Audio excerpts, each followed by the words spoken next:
রাজনীতির নানা সংকট থাকে, রাজনীতির নানা পর্যায় থাকে।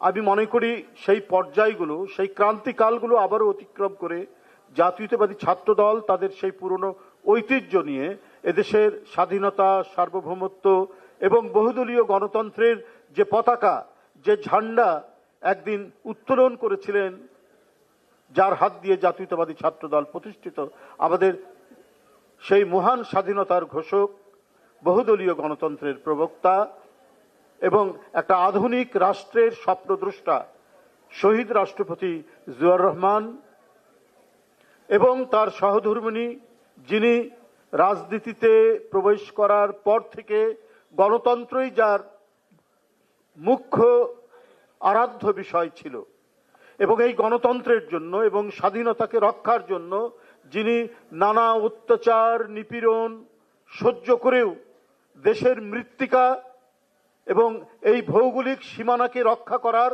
এক দৃঢ় প্রত্যয় নিয়ে যিনি কাজ করেছেন, তিনি এবং তাদেরই জ্যেষ্ঠ সন্তান, যিনি গোটা জাতিকে ঐক্যবদ্ধ করে সমগ্র মানুষকে একটি নতুন স্বাধীনতার স্বাদ দিয়েছেন, তিনি তারেক রহমান।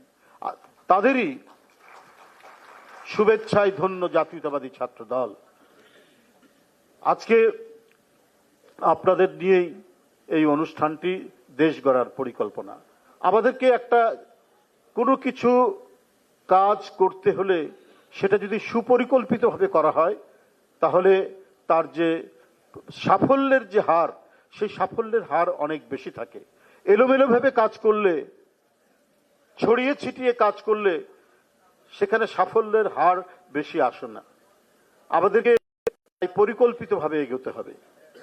এখানে কিছু সম্মানিত মানুষ এবং গুণীজন কয়েকটি সাবজেক্টের উপর আপনাদের কথা বলবে।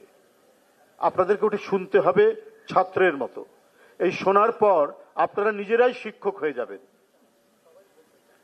চীন দেশের এক মহান রাজনীতিবিদ, তার নাম মাও সেতুং, তিনি বলেছেন যে রাজনৈতিক ক্যাডার, আর্মস ক্যাডার না, পলিটিক্যাল ক্যাডার হচ্ছে তারাই যারা সেই রাজনীতির তত্ত্ব এবং দর্শনকে অধ্যয়ন করে জনগণের মধ্যে যখন ছড়িয়ে পড়ে তখন সেই রাজনীতিটা সাফল্যমণ্ডিত করে, অর্থাৎ তখন তারা জনগণের শিক্ষকে পরিণত হয় এবং এদেরকেই বলা হয় পলিটিক্যাল ক্যাডার।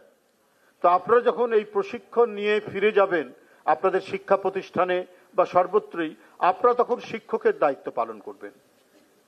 সেগুলো কি? যে বিষয়গুলি এতদিন আমাদের দলের নেতৃবৃন্দ, আমাদের ভারপ্রাপ্ত চেয়ারম্যান, তিনি নানাভাবে কথাগুলি বলেছেন, জাতির সামনে উপস্থাপন করেছেন যে বিএনপি ক্ষমতায় আসলে কি কি কাজ করবে, যেটি জনগণের কল্যাণে কাজে লাগবে এবং বাংলাদেশ একটি আধুনিক রাষ্ট্র হিসেবে গড়ে উঠবে, একটি প্রযুক্তি সহায়ক রাষ্ট্র হিসেবে গড়ে উঠবে।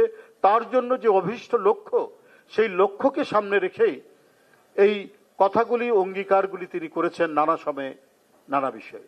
সেই অঙ্গীকারগুলো যে কত বাস্তব, সেই অঙ্গীকারগুলো যে বাস্তবায়ন যোগ্য, সেই বিষয়ে এখানে আমি বলবো যে তারা অনেকটাই প্রশিক্ষক। যদিও আমরা একটা নাম দিয়েছি মত বিনিময় সভা, বরং এটি একটি প্রশিক্ষণের মতোই এই কর্মসূচিটি।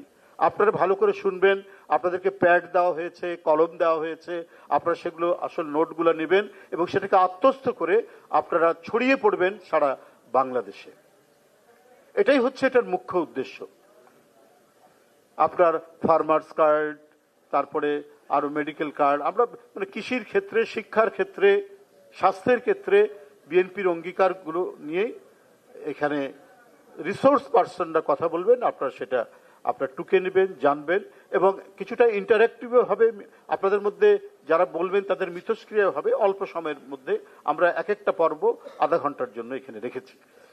তো যাই হোক, আপনাদের সুস্থতা কামনা করছি, আপনাদেরকে আবারও স্বাগত জানাচ্ছি এবং আমাদের সকলের প্রেরণার যিনি কেন্দ্র, উৎসস্থল, আমাদের সেই প্রিয় নেত্রী, যিনি আজীবন সংগ্রাম করেছেন মানুষের জন্য, গণতন্ত্রের জন্য, স্বাধীনতার জন্য, সার্বভৌমত্ব রক্ষার জন্য, কোন লোভ প্রলোভনের কাছে যিনি কখনোই মাথা নত করেনি এবং হুমকির মুখেও রাজরোষে পড়া সত্ত্বেও যাকে বাংলার মৃত্তিকা থেকে ইঞ্চি পরিমাণ সরানো যায়নি। মাটি, মানুষ এবং দেশের মধ্যেই